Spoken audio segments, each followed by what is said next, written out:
members. Good morning members.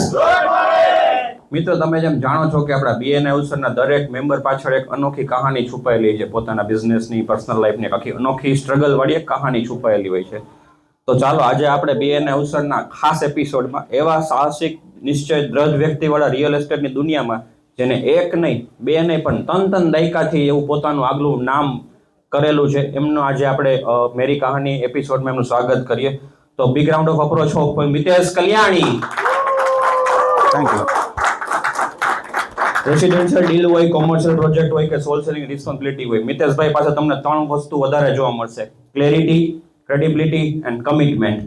મિતેશભાઈ, સાચી વાત છે? Thank you Dhavalbhai. આપણે એ વસ્તુ રાખશું તો જ કોઈ પણ ફિલ્ડ માટે, આ તમે જે ત્રણ વર્ડ બોલ્યા એ દરેક ફિલ્ડ માટે ઇમ્પોર્ટન્ટ હોય છે. વાહ મિતેશભાઈ, બહુ બરોબર કીધું. સો મિતેશભાઈ એક કહેવા જાય તો એક પ્રોપર્ટી ડીલર નથી, પણ તમે જેમ બધા જાણો છો કે આપણે પૃથ્વીનો છેડો એટલે શું કહેવાય? બસ મિતેશભાઈ છે બધાના સપનાનું ઘર, એટલે બધાના સપના સાકાર કરવાનું કામ કરે છે. મિતેશભાઈ, થોડુંક આજે આપણે મેરી કહાનીમાં તમારા બિઝનેસ વિશે જાણશું. આપણા વ્યુઅર છે એમને જે તમારા બિઝનેસ છે એના માટે અવેરનેસ કરો, એના માટે હું થોડાક તમને ક્વેશ્ચન્સ પૂછીશ. લોકોને એવું લાગે છે કે રિયલ એસ્ટેટમાં રિટર્ન નથી મળતું, કેટલું સાચું છે? રિયલ એસ્ટેટમાં રિટર્ન નથી મળતું એ સાચું એ લોકો માટે છે કે જે શોર્ટ ટર્મ ગેઇન કરવા માંગતા હોય. વાહ, બરોબર છે.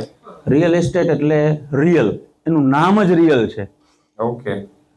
રિયલ ઇન્વેસ્ટમેન્ટ એટલે રિયલ, રિયલ એટલે સાચું. વાહ. બીજું બધા ઇન્વેસ્ટમેન્ટ્સના અલગ અલગ કેટેગરી હોય છે, પણ આને એક જ એવું ઇન્વેસ્ટમેન્ટ છે જેને રિયલ કહેવામાં આવે છે. ઓકે, તો તમારા મતે રિયલ એસ્ટેટમાં ઇન્વેસ્ટમેન્ટ શા માટે કરવું જોઈએ?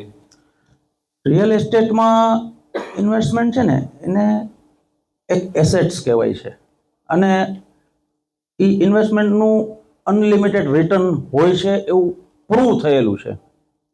જસ્ટ ખાલી બધા વિચાર કરો કે આજથી 10 વર્ષ પહેલા તમે કોઈ જગ્યા જોઈ હોય, તમે કોઈ મકાન જોયું કે કોઈ ફ્લેટ જોયો કે કોઈ પ્રોપર્ટી જોઈ હોય, એનો રેટ અને અત્યારે એ જ જગ્યાનો રેટ કેવો છે, એ બધા માટે આ એક્સપિરિયન્સ દરેક લોકોએ કરેલો હશે. આપણી સાથે વ્યુઅર્સમાં ને ઇવન ફિઝિકલ મેમ્બર્સમાં આપણી સાથે તમે ઇન્વેસ્ટમેન્ટનો વર્ડ બોલો છો એટલે ઘણા ફાઇનાન્શિયલ ફિલ્ડ સાથે જોડાયેલા લોકો આપણી સાથે બેઠા છે. તો એક રિટર્ન ઓન ઇન્વેસ્ટમેન્ટ એવો ટર્મ હોય છે, તેનો મતલબ શું થાય છે? ને રિયલ એસ્ટેટની લેંગ્વેજમાં કહેવાય ROI. On an average ROI કહીએ ને તો એમાં ઘણા બધા કેટેગરી હોય છે. રિયલ એસ્ટેટમાં પણ આરઓઆઈની કેટેગરી ડિફરન્ટ જોવા મળે છે. કે કોઈ પ્રોપર્ટી લ્યો છો, તમે એને લીઝ પર આપો છો, તો એ પણ એક આરઓઆઈની એક પાર્ટ છે. બીજું કે કોઈ પણ ઇન્વેસ્ટમેન્ટ રિયલ એસ્ટેટમાં કરો એટલે એટલીસ્ટ 17 થી 18% 5 વર્ષમાં એનું રિટર્ન હોય જ છે. ઇવન અમે પણ આ વસ્તુને પ્રમોટ કરીએ છીએ અને અમે એવું કહીએ છીએ ઇન્વેસ્ટર્સને કે 6 વર્ષે ડબલ એમાઉન્ટ અમારી પાસેથી લઈ જવાની. વાહ, તમે તો બેંક કરતા ફાસ્ટ થઈ ગયું ને તો. ડેફિનેટલી, પણ એમાં પ્રોપર્ટીનું સિલેક્શન મારું હોય. વાહ, બરોબર છે. એક્સપર્ટ હોય એનું જ આપણે માનવું પડે. એક્ઝેક્ટલી. સો આજના જમાનામાં એક મિડલ ક્લાસ ફેમિલી માટે અથવા બધા માટે ઘરનું ઘર કરવું બહુ અઘરું હોય છે, એમાં ખાસ કરીને રાજકોટ જેવા સિટીમાં. તો તમારા પાસેથી કોઈ એક ફર્સ્ટ વ્યક્તિ જ્યારે પ્રોપર્ટી કે કોઈ ઘર પરચેસ કરવા આવે છે, તો તમે એને કઈ કઈ સુવિધા પૂરી પાડો છો ને શા માટે માતંગી એસ્ટેટને ચૂઝ કરે છે? એક્ઝેક્ટલી. એકચ્યુઅલી ઘર ફર્સ્ટ ટાઈમ લેતો હોય કોઈ પણ વ્યક્તિ, કોઈ પણ ફેમિલી, તો એ એનું સપનું હોય છે, એનું ડ્રીમ હોય છે. એટલે એને કઈ ટાઈપનું જોઈએ છે, અથવા તો ફર્સ્ટ ટાઈમ લેતા હોય ને કોઈ પણ પ્રોપર્ટી, એટલે ત્યાં સુધી ભાડે રહેતો હોય માણસ.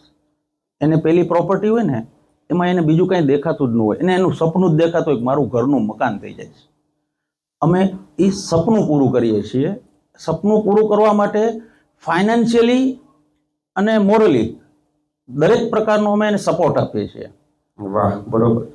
તો આજના એક ફેમિલી માટે રિયલ એસ્ટેટ એક સિક્યુરિટી છે કે લક્ઝરી છે? સિક્યુરિટી પ્લસ લક્ઝરી આવું કહી શકાય. સિક્યુરિટી તો પહેલા છે, લક્ઝરી એ ઓટોમેટિક થઈ જાય છે. વાહ, બરોબર. બધા બિલ્ડર એક સરખા હોય છે એવું ઘણા મારા અહીંયા બેઠા હોય છે અને ઘણા બીજા લોકો એનું માનવું હોય છે, તેમાં તમારું શું કહેવા જેવું છે? નહીં, બધા બિલ્ડર સરખા નથી હોતા. દરેક બિલ્ડરની એક પોતાની વિશેષતા હોય છે, પોતાની સ્કિલ હોય છે અને પોતાનું સિલેક્શન હોય છે. એટલે દરેક બિલ્ડરને એક કેટેગરીમાં ના જોઈ શકાય. બિલ્ડરમાં અફોર્ડેબલ કેટેગરી, જેમ કે મારી પાસે છે, કે અફોર્ડેબલ સેગમેન્ટમાં પણ કામ કરવાવાળા બિલ્ડરો છે અને લક્ઝરી સેગમેન્ટમાં પણ કામ કરવાવાળા બિલ્ડર્સ છે. એટલે દરેક બિલ્ડરનું પોતપોતાનું એક યુનિકનેસ હોય છે. અમુક બિલ્ડરના બ્રાન્ડથી જ વસ્તુ વેચાતી હોય છે. વાહ, સાચી વાત કીધી. તમે જે માતંગી રિયલ એસ્ટેટમાં ઘણા બધા વર્ટાઇસીસમાં કામ કરો છો, એમાં તમે એક સોલ સેલિંગની કરો છો આવી રીતે, તો તમારું એક કેવી શું વર્કિંગ સ્ટાઇલ છે કે ડેવલપર્સ તમારા પર ભરોસો કરે છે? એક્ઝેક્ટલી ડેવલપર્સ અમારા ઉપર ભરોસો કરે, એક તો અમારું 30 વર્ષ જૂનું ફિલ્ડ છે. આ રાજકોટમાં 30 વર્ષ થયા છે. અને નંબર ઓફ પ્રોજેક્ટ પર્સનલી અમે હેન્ડલ કર્યા હોય એવા 35થી વધારે પ્રોજેક્ટ હેન્ડલ કરેલા છે. રિસન્ટલી મારો પ્રોજેક્ટ તમને બધાને ખ્યાલ છે કે ટાઇટેનિયમ 1 કરીને પ્રોજેક્ટ હું હેન્ડલ કરી રહ્યો છું. એટલે આ ટાઈપના 30થી વધારે પ્રોજેક્ટ કમ્પ્લીટ કરેલા છે. વાહ, 30 વર્ષમાં 30 પ્રોજેક્ટ. એક મિત્રો બહુ સારામાં સારી વસ્તુ કહી શકાય. 30 પ્રોજેક્ટમાં રાજકોટમાં રિયલ એસ્ટેટ સેગમેન્ટમાં રીતે વર્ક કરવું એટલે. મિતેશભાઈ, એક લાસ્ટ 2 ક્વેશ્ચન. આજે હું છું, પ્રતિકભાઈ છે, કે એવા જેવા તમારા જેવા માટે ક્લાયન્ટ બનવા માટે આવીએ તો તમે અમને શું યુનિક વેલ્યુ આપશો કે શા માટે અમે બીજા કરતા માતંગી રિયલ એસ્ટેટમાં આવી?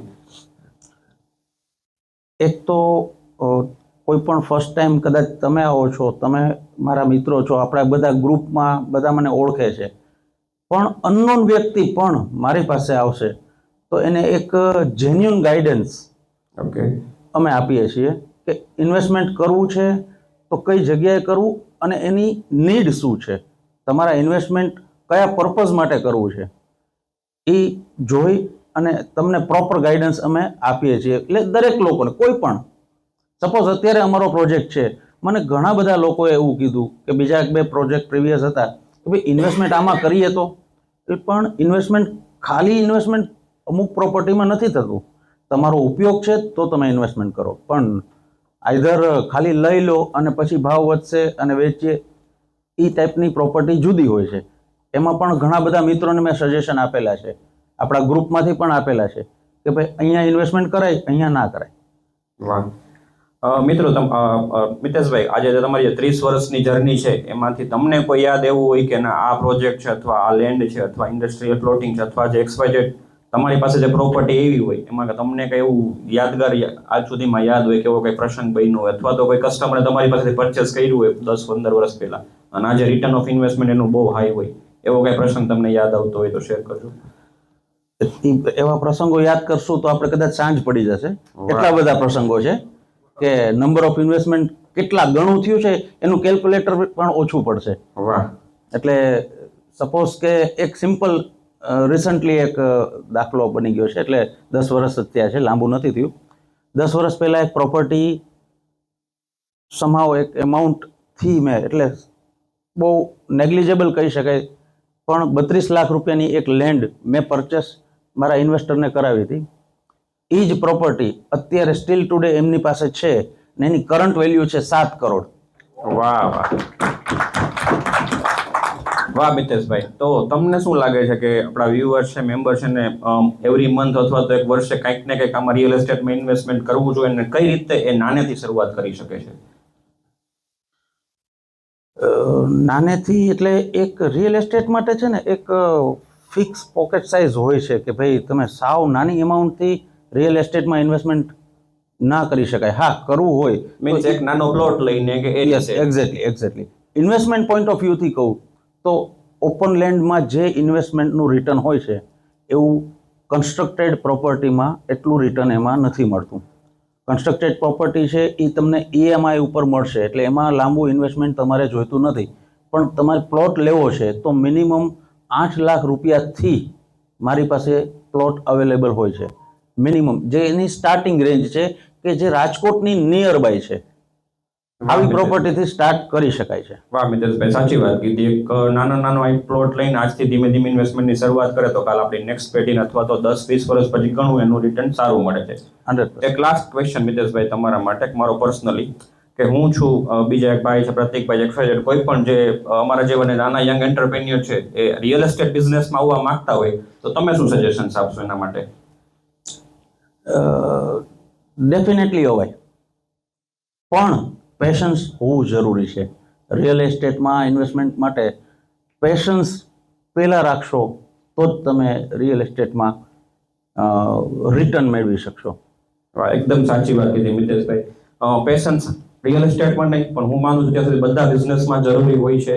સો થેન્ક યુ મિતેશભાઈ, આજે અમારી કહાનીમાં આપણી સાથે રહેવા માટે. Thank you. Thank you members.